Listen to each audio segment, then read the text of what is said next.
Okay, we're connecting again on our snowshoe adventure. And Chris, where are we standing right now?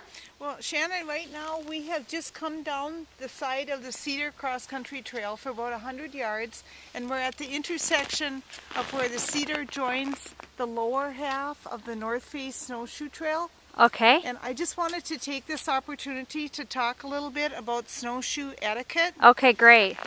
When we came out of the woods onto the Cedar Trail, I mentioned to you that it's always a good idea for snowshoers to stay to the side of the trail and not to be stepping on the groomed tracks. Okay. And there are several snowshoe trails, the Sleeping Giant Upper Trail and the Single Track Trail, where you're actually crossing snowshoe trails. And when you're crossing a a cross-country trail, when you're crossing a cross-country trail, it's important to watch for oncoming skiers and give them the right of way. Okay, and I know earlier, even when we went totally across a cross-country trail, you taught me how you actually need to pick your snowshoes up, really step over those tracks with your feet because you don't want to interrupt those. Correct. Okay. And also, Shannon, when we're walking on this trail, I'll be stepping,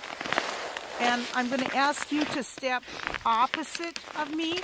So Okay. the path that we're creating is a nice even path. Okay. That's Okay. another thing of snowshoe etiquette.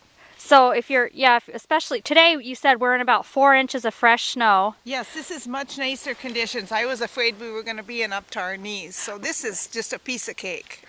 And we were talking earlier, Chris, this is just the best exercise. It really is. You don't, I know when we were visiting as we were going along in the woods, we were talking about, if you're on a treadmill or something like that exercising, you tend to watch the clock and say, okay, I've got 45 minutes left to go, or I've got 2 miles left to go.